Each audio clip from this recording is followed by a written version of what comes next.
Hola, ¿qué tal? Bienvenidos nuevamente. En este video les voy a hablar acerca de cómo se hace un muestreo, algunas cosas sencillas y la forma de calcular el tamaño de la muestra. Recuerden que en videos anteriores ya estuvimos platicando acerca de la importancia del tamaño de la muestra cuando veíamos la distribución t-de-student, al ver que al ser tamaños de muestra pequeños, generalmente considerados menores de 30 unidades, pues entonces necesitamos hacer o utilizar esta distribución t-de-student para hacer esta corrección en base a esos grados de libertad que después calculábamos con este tamaño de muestra. Entonces es importante entonces conocer cómo hacer un muestreo adecuado y calcular ese tamaño de muestra. Entonces es lo que vamos a ver en este video. Bien, nada más como recordatorio, esto ya lo habíamos comentado desde el inicio del curso, acerca de la población y de la muestra. Nosotros podemos tener objetos de los que vamos tomando medidas para generar los datos y esos van a ser los sujetos de estudio. Por ejemplo, podríamos tener individuos, familias, países, ciudades, instituciones, universidades, empresas, en fin, lo que nosotros nos interesa estudiar. Y la población va a ser el conjunto, la totalidad de esos sujetos sobre las que se está realizando el estudio. Y ya habíamos hablado pues de que a veces o generalmente siempre es difícil o no es práctico realizar un estudio sobre toda la población y entonces sacamos un subconjunto de esa población sobre la que vamos a realizar las estimaciones, los cálculos de los estadísticos y eso es a lo que llamamos la muestra, ¿no? Entonces esto ya lo hemos comentado varias veces. Las técnicas de muestreo, podemos tener dos formas de realizar este muestreo o dos situaciones que se nos presentan para estas cuestiones del muestreo. Podemos tener muestreos probabilistas y muestreos no probabilistas. Por ejemplo, los probabilistas conocemos la probabilidad de que un individuo sea elegido para esa muestra que nosotros estamos obteniendo. Obviamente, pues esta es interesante para usar estadística matemática con ellos, como la que hemos estado viendo en unidades pasadas y continuamos en esta unidad. Y están los muestreos probabilistas. Estos muestreos probabilistas, pues es donde no conocemos la probabilidad. Son muestreos que seguramente esconden un sesgo. También ya habíamos platicado que es un sesgo, ¿no? Una tendencia que podemos introducir de forma errónea o inclusive de forma intencional en mis muestreos, en mis cálculos de determinados estimadores o parámetros. Y en principio este tipo de muestreos no probabilistas, pues no podemos hacer extrapolaciones, es decir, no puedo hacer yo las estimaciones sobre la población, que es finalmente lo que estamos viendo en esta unidad. Obtener una muestra, de esa muestra, por ejemplo, calcular un intervalo de confianza, estimar una media muestral para poder suponer o estimar la media poblacional, ¿no? Entonces, en este tipo de muestreos eso no va a ser pues posible y entonces pues no tienen mucha validez. Sin embargo, pues hay muchos estudios, ¿no?, que realizan estos tipos de muestreos sin ningún, vamos a decirlo así, pues sin ninguna base o metodología. Y entonces pues hay que tener cuidado con esto, ¿no? No dejarnos llevar por nada más simple publicidad o datos, ¿no? Entonces ustedes pues más que están llevando una materia como bioestadística, pues deben de ser más críticos, ¿no? E inclusive que digamos la mayoría de la gente que a lo mejor desconoce este tipo de cosas para la interpretación de esos resultados o el tomar los datos, los resultados, las estadísticas que nos puedan presentar quienes ustedes quieran, ¿no? Entidades de gobierno, autoridades, empresas, ¿no? Entonces, tomarlas con cautela y siempre siendo analítico, ¿no? Entonces, bueno, vamos a hablar entonces nosotros del muestreo probabilista, porque pues es obviamente, les digo, el que nos interesa, porque es el que podemos establecer un método y tiene una base y va a sustentar pues los resultados que nosotros podamos obtener a partir de ahí. Los muestreos generalmente los podemos hacer con diferentes variantes, vamos a decirlo así. simples, sistemáticos, estratificados y por grupos, por ejemplo. Pero al final de cuentas, generalmente, o todos deben de ser aleatorios, es decir, elegidos al azar, en la que todos los posibles o todos los individuos de esa población tengan la misma probabilidad de ser elegidos para formar parte de esa muestra. Y entonces eso sí sería representativo y sería extrapolable a la estimación de mis parámetros que yo deseo sobre la población. Vamos entonces a hablar de este tipo de muestreos antes de pasar a los cálculos. El muestreo aleatorio simple, ahí abreviado así, bueno, el muestreo aleatorio simple, les decía, esto de aleatorio pues es al azar, y esto nos garantiza, les decía, que pues todos los individuos tengan la misma probabilidad de ser elegidos para formar una muestra. Entonces, en este se eligen individuos de la población de estudio, ya hablamos de ello, de manera que tal todos tienen esta probabilidad, esta misma probabilidad de aparecer, hasta alcanzar nuestro tamaño de muestra deseado, nuestro tamaño muestral deseado. Ahorita vamos a ver cómo calcular el tamaño muestral. ¿Vale? Entonces, por ejemplo, yo podría, si dijera que mi población es el grupo, la clase de bioestadística de este semestre, y quisiera hacer un muestreo, podría hacerlo a través de una lista. Y entonces podría hacerlo, digo, como son poquitos, podrías a lo mejor anotar en papelitos sus nombres y meterlos a una bolsa y de ahí ir sacando al azar nombres, papelitos, hasta alcanzar el tamaño de muestra que yo haya determinado que es el adecuado. Entonces eso es un muestreo aleatorio simple, y les digo, pues les puse un ejemplo muy sencillo que se puede realizar con esta manera, les decía, de hacer papelitos, pero por ejemplo cuando ya tenemos una mayor cantidad de estudiantes, por ejemplo, que yo diga, pues es que quiero hacer un estudio sobre los estudiantes del CUSEI, entonces toda mi población es la comunidad del CUSEI de estudiantes, pero no los puedo obviamente analizar a todos, voy a sacar una muestra, yo calculo mi tamaño de muestra y entonces para ir seleccionando podría hacerlo a través de un software, ¿no? Inclusive, por ejemplo, programas como Excel, ustedes pueden hacer una pequeña fórmulas ahí por celdas para que les vaya eligiendo al azar de la lista los elementos al azar. Entonces, obviamente, pues es más sencillo, y sobre todo cuando ya tenemos una mayor cantidad de individuos o mi población ya es más grande, ¿no? Generalmente pues tienen un costo alto su aplicación, precisamente porque les decía, pues ahorita les ponía el ejemplo del grupo, del salón, y son poquitos, ¿no? No sería muy complicado, pero por ejemplo si yo ya quiero un estudio más grande, donde mi población sea más grande, pues entonces se vuelve más difícil de aplicar, necesito un software, necesito pues tener ahí varias condiciones para poder yo realizar el muestreo adecuadamente, ¿no? Entonces, ahorita vamos a ver otras técnicas, siguen siendo muestreos aleatorios, pero con algunas variantes que podrían funcionarnos también y que les decía se puedan adaptar más a nuestras necesidades.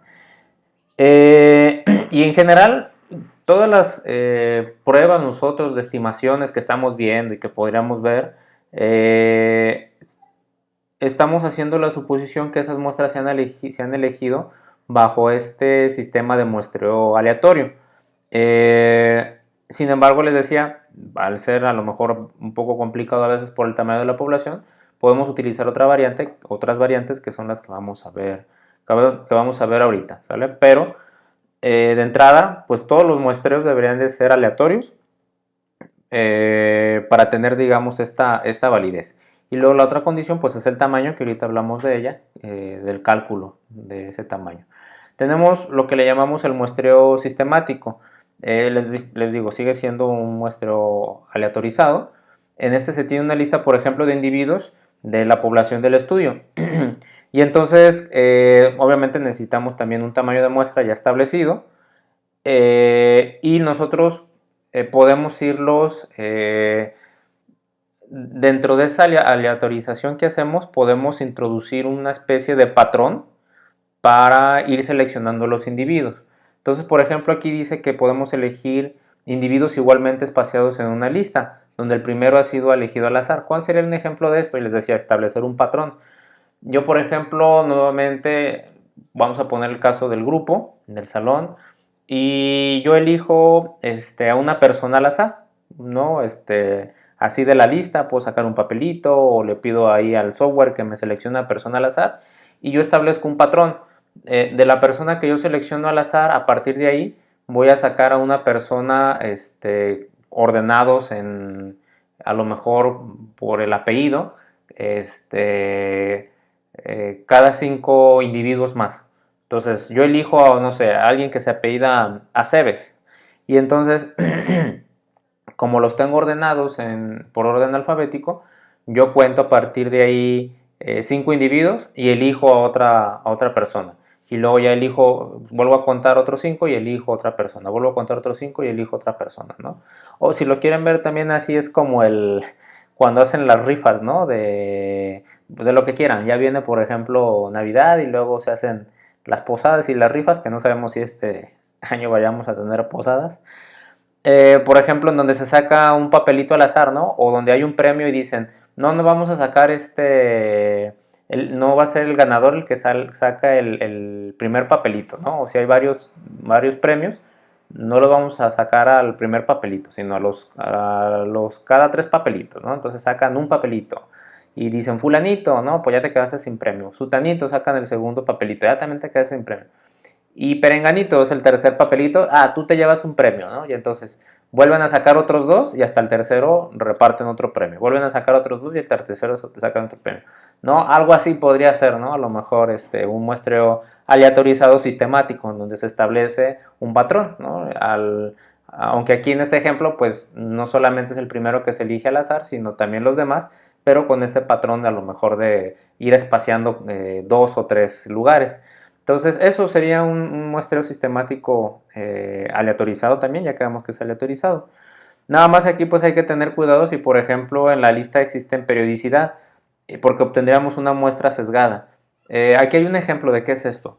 Por ejemplo, dice, se eligió una de cada 5 casas para un estudio de salud pública en una ciudad donde las casas se distribuyen en manzanas de 5 casas. Pero como se distribuyen precisamente de 5 casas, eligieron, por ejemplo, la primera, una casa que estaba en la esquina, donde recibía más sol, estaban mejor ventiladas, y entonces iban reeligiendo las siguientes 5 y caía en la misma posición, es decir, en la esquina de la manzana, ¿no?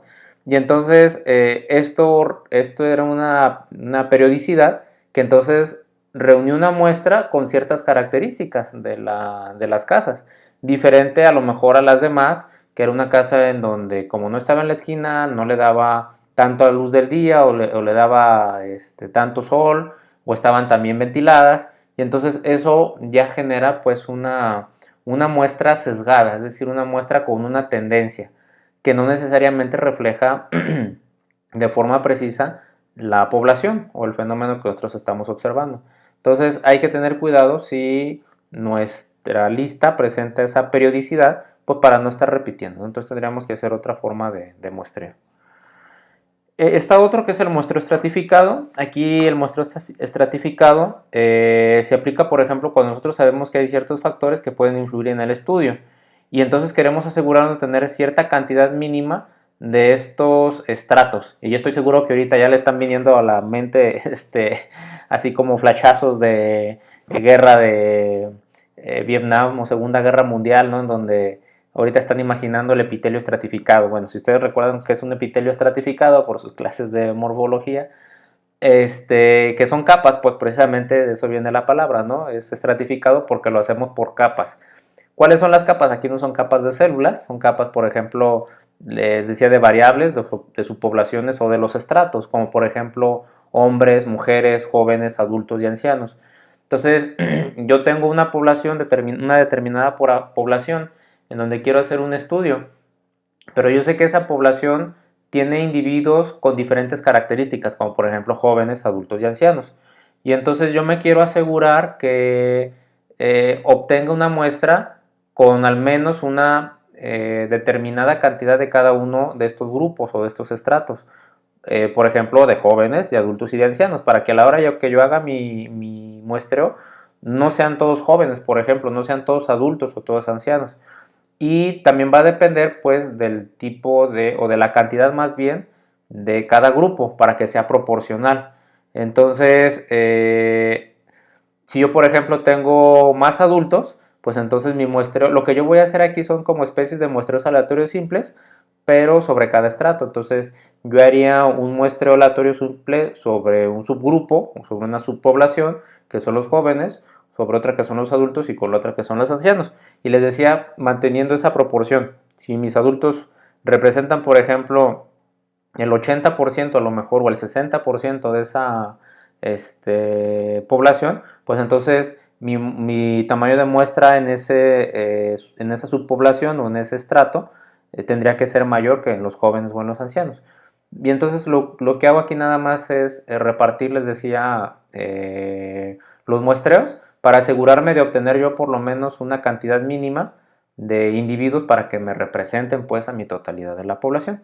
Entonces, aquí ya les decía es importante entonces considerar esta proporción, esta relación para que mis datos sean extrapolables, es decir, para que yo pueda hacer una estimación adecuada sobre cómo se comporta mi población. Entonces solamente hay que tener en cuenta esto, ¿sale? Luego tenemos el muestreo por grupos o conglomerados. Estos muestreos por grupos o conglomerados es algo parecido a los estratos. Es, por ejemplo, cuando es difícil mantener una lista con todos los individuos que forman parte de esa población, pero yo sé que esos grupos se encuentran agrupados naturalmente. Por ejemplo, y aquí está el ejemplo de si yo quiero conocer la opinión de los médicos del Sistema Nacional de Salud, pues entonces puedo elegir varias regiones de México y dentro de ellas pues varios estados y dentro de ellos varios centros de salud. Y entonces yo ya sé que ellos están agrupados, ¿no? Entonces no es lo mismo a lo mejor que yo tuviera una lista enorme de todos los médicos del Sistema Nacional de Salud, pero puedo tenerlos yo reunidos a todos en un solo centro de, bueno, no a todos, sino a una parte de ellos en un centro de salud. Y si yo hago pues esta distinción o este agrupamiento que naturalmente ya está dado, pues por ejemplo en las regiones del país, por los estados o por los centros de salud. Y entonces les decía es algo parecido al estratificado. Aquí lo que yo voy haciendo, lo que yo puedo ir haciendo es hacer también muestreos aleatorios, aleatorios simples, sobre estos grupos que ya están formados. Por ejemplo, en cada uno de los centros de salud que existen en el país o en determinada región del país o en estado, ¿no? Entonces, es algo parecido al anterior. En donde yo entonces utilizo esta diferenciación, pero aquí ya con grupos, digamos, ya previamente formados por el sistema que ellos así están manejados, ¿no? O la forma en cómo ellos se agrupan de forma, vamos a ponerle entre comillas, pues natural, ¿no? Entonces, eso es el muestreo por grupos o conglomerados. Al final de cuentas sigue siendo un muestreo aleatorizado, les digo, solamente a través de esos grupos, les digo, muy parecido al muestreo estratificado. Y entonces, igual que también el muestreo estratificado, nos debemos de tomar en cuenta entonces la proporción de esos conglomerados o de esos grupos que yo estoy tomando para hacer mi muestreo, ¿no? Entonces, si yo sé que en el centro del país, en esos centros de salud, se concentra la mayor cantidad de médicos, entonces mi muestreo o el tamaño de muestra que yo haga tendrá que ser mayor en esa zona del país que en las otras, ¿no? Para finalmente yo tener una muestra representativa que sea proporcional entonces a toda mi población y entonces yo pueda extrapolar, pueda hacer esas estimaciones de forma precisa o de forma confiable. Bueno, esos son los muestreos, les decía, al final de cuentas podemos apoyarnos por software también para hacer este tipo de cuestiones, igual que la estimación o el cálculo del tamaño de la muestra. Pero bueno, se los voy a mostrar cómo se hace a mano, les digo, de todas formas, o con las formulitas aquí, y de todas formas, pues hay a la disposición algunos software. Tal vez dentro del software que nosotros revisamos, pues les digo ahí qué opciones tenemos para calcular tamaños de muestra. Pero cualquier software estadístico diferente al que yo les vaya a mostrar, pues tiene estas opciones para hacer estos cálculos. Bueno, tenemos dos variantes de cómo calcular el tamaño de la muestra dependiendo de qué es lo que conozcamos. Es algo muy parecido a lo que ya revisamos con la construcción de los intervalos de confianza. Recuerden, por ejemplo, que yo cuando conozco la desviación estándar o la varianza de mi población, puedo utilizar una distribución normal para construir mi intervalo de confianza. Pero cuando yo no conozco esa varianza o esa desviación estándar de la población, pero sí puedo conocer la de la muestra, entonces tendría que utilizar una distribución t-de-Student para poder hacer esa corrección, además en base a el tamaño de la muestra. Entonces algo muy parecido es aquí. Si yo conozco la varianza, voy a utilizar una determinada fórmula, y si yo conozco la varianza de la población, y si yo conozco la varianza de la muestra o la desviación estándar de la muestra, voy a utilizar otra fórmula. Y también distinguirlas es muy sencillo, porque inclusive ustedes ya están viendo ahí, por ejemplo, el parámetro o uno de los parámetros, una de las variables que tengo yo que conocer, que sería la z, ¿no? Entonces, si se fijan aquí, tengo la z. Entonces, es lo mismo que habíamos visto. Si ustedes conocen la varianza de la población, pues entonces voy a utilizar un valor de distribución normal, es decir, un valor de z. Y dentro de esas, cuando yo conozco la varianza de la población, tengo además dos posibilidades. Cuando las poblaciones son infinitas o de tamaños de población desconocidas. Yo a lo mejor, por ejemplo, si digo, pues voy a hacer un estudio en los estudiantes del CUSEI, yo ahí puedo saber la cantidad de estudiantes. Reviso, hay una base de datos, está bien conocido cuántos estudiantes hay en el CUSEI, y entonces yo aplicaría esta segunda fórmula que tengo abajo, que sería para poblaciones finitas o conocidas. Entonces aquí yo establezco n va a ser entonces mi tamaño de población, y entonces yo podría hacer el cálculo si conozco entonces el tamaño de la población. Si no conozco el tamaño de la población porque o sea, en la práctica es infinito o es desconocido, pues entonces yo voy a utilizar la primera fórmula que tengo aquí arriba. Entonces tengo esas dos opciones. ¿Qué es cada uno de los términos? N, pues ya les dije, es el tamaño de la muestra. N minúscula. N mayúscula es el tamaño de la población. Ya habíamos revisado en alguna ocasión la nomenclatura, entonces esto ya ustedes lo deben de saber perfectamente. Z es el valor que hemos estado trabajando con la tabla de distribución normal, es decir, el factor de confiabilidad. Y estos valores también ya se lo saben, ¿no? Que es 1.96 cuando tenemos un 95% de confianza, y 2.57 cuando tenemos un 99% de confianza. Inclusive ustedes les pedí que determinaran el del 90% de confianza, que es otro de los más conocidos, y entonces también ya deben de tener ese valor. Entonces este valor ya saben que no cambia, siempre va a ser el mismo. Si yo les digo 95% de confianza, siempre vamos a tener 1.96, y si yo les digo 99%, siempre vamos a tener 2.57, ¿sale? Y D va a ser el margen de error permisible, y ese va a ser establecido por el investigador. Ahorita vemos un ejemplo. Aquí está. Dice, un nutriólogo del Departamento de Salud Pública, al conducir una investigación entre una población de muchachas adolescentes con el fin de determinar su ingestión diaria promedio de proteínas, está buscando el consejo de un bioestadístico con respecto al tamaño de la muestra que debe de obtener. Entonces, hagan de cuenta que pues alguien de la carrera de nutrición va con ustedes y les dice, como saben que estudian bioestadística y son muy buenos, y estudian en el QC y aparte llevan clase conmigo y todo lo demás, pues entonces les dice, oye, pues échame la mano, ¿no? Para calcular mi tamaño de la muestra. Yo no sé muy bien de eso, pero me han dicho que tú sí sabes. Entonces, ustedes, como bioestadísticos o como conocedores del área, pues saben que antes deben de conocer ciertos detalles para poder realizar el cálculo. ¿Cuáles serían esos detalles que ustedes necesitan conocer?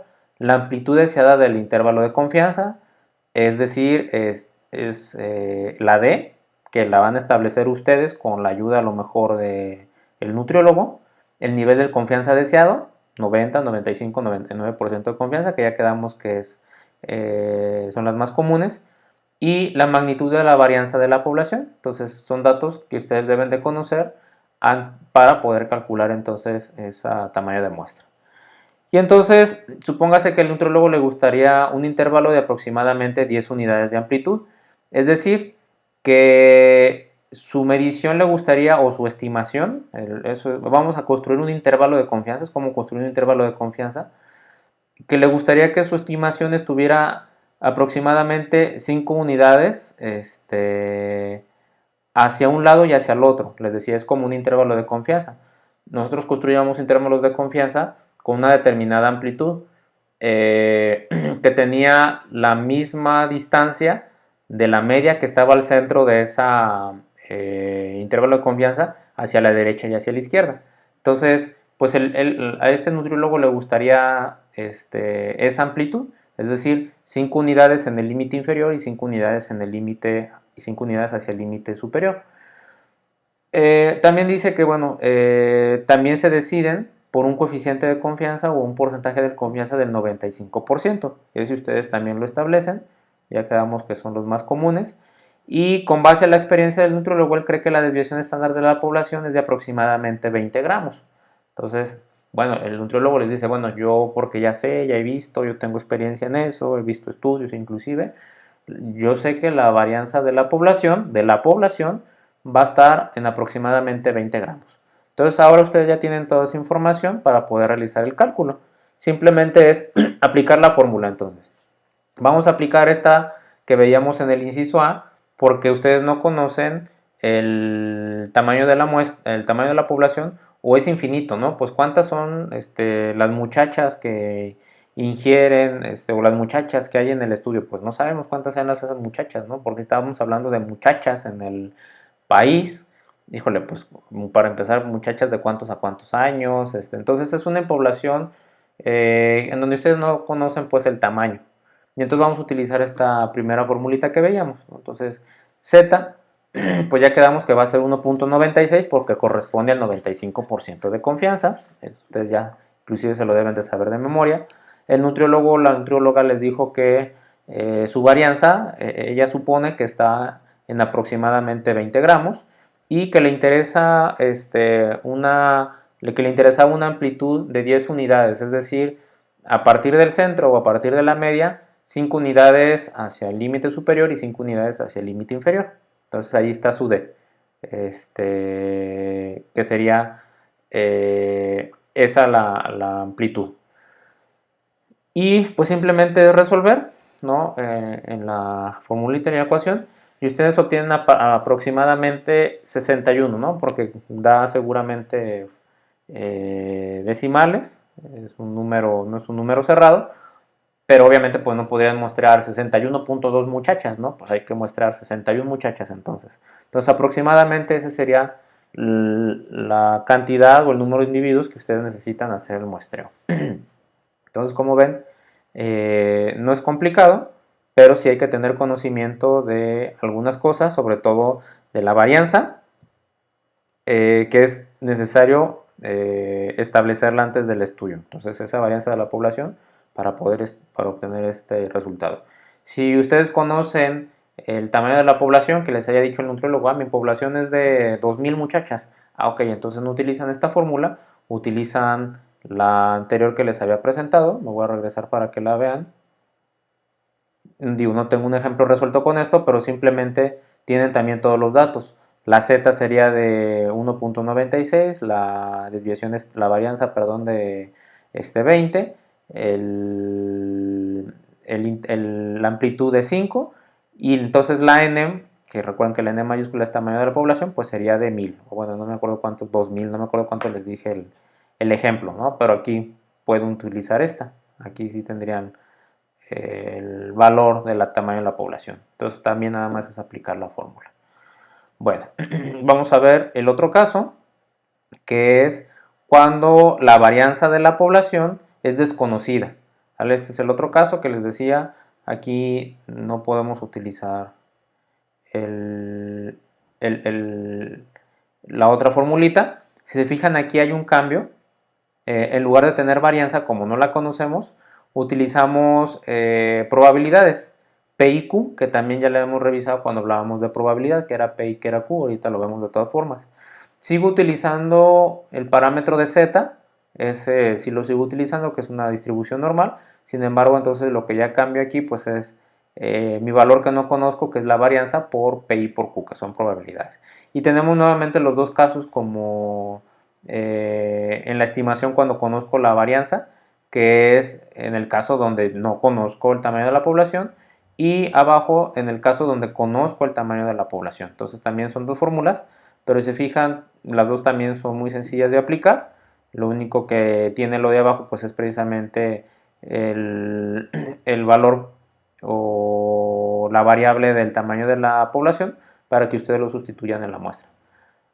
Y entonces pues son los mismos variables, ¿no? N minúscula, el tamaño de la muestra, N mayúscula, el tamaño de la población, Z, su factor de confianza, ya quedamos que son los mismos. Si yo digo 95% de confianza es 1.96, 99 o 90% van a seguir siendo los mismos.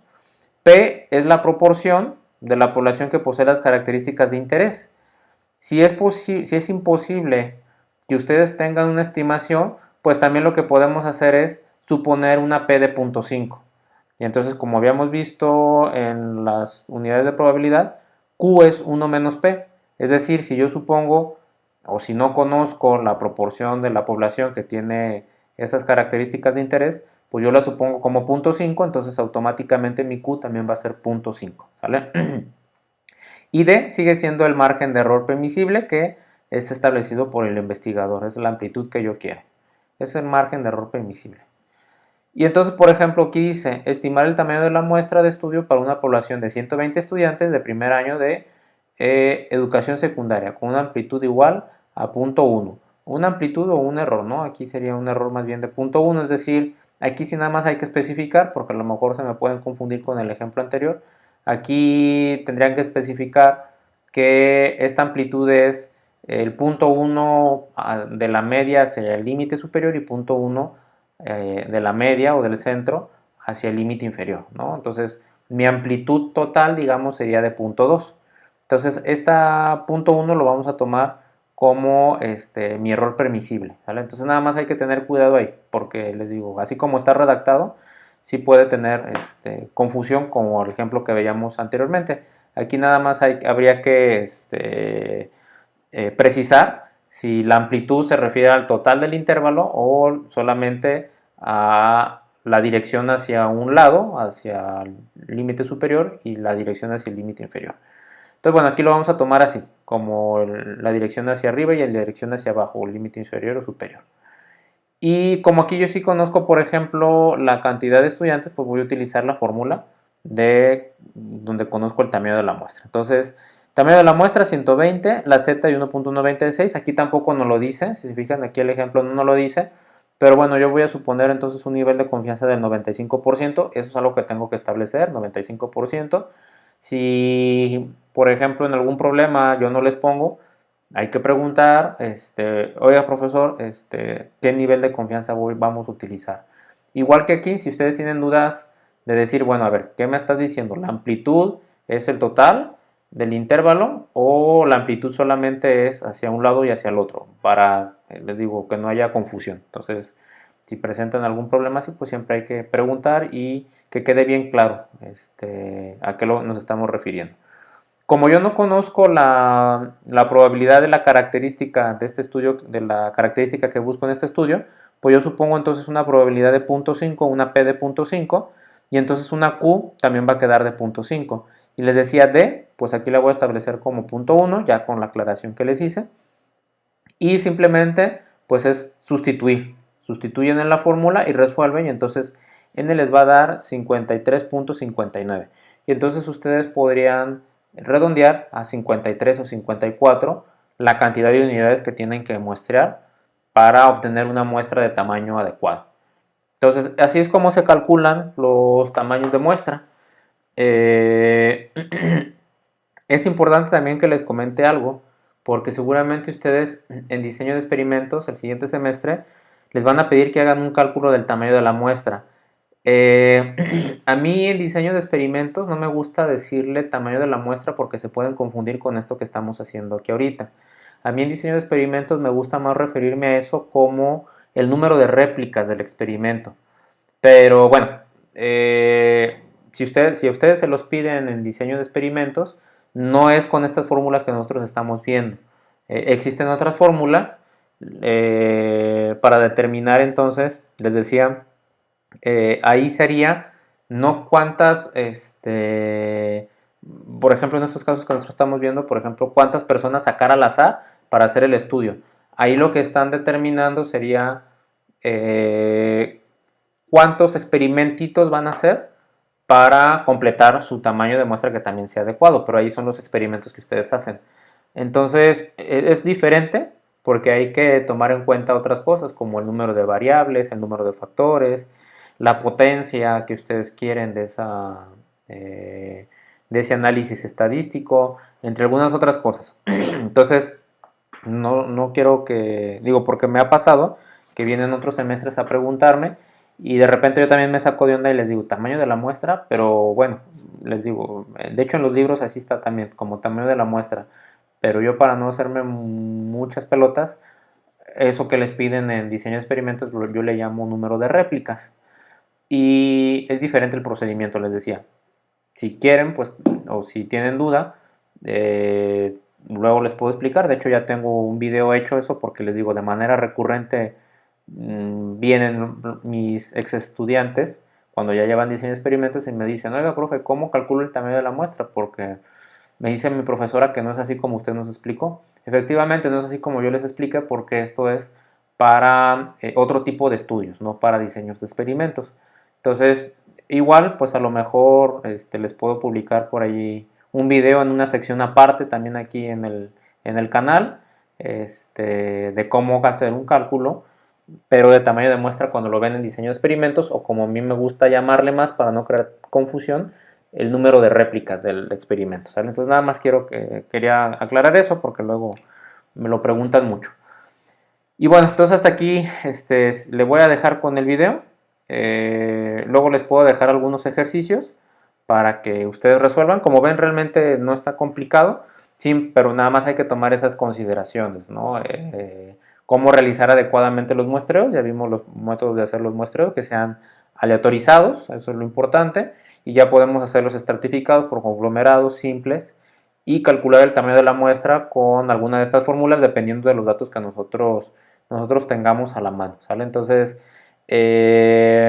pues creo que no hay mayores complicaciones, les decía, igual de todas formas les puedo dejar algunos ejercicios o en la clase de Meet podemos resolver algún ejercicio como en las otras clases para ver si está quedando claro o ahí resolver entonces las dudas. Bueno, pues le voy a dejar entonces hasta aquí al video. Nos estamos viendo entonces en la clase sincrónica para comentar todo esto. Cuídense, nos vemos pronto.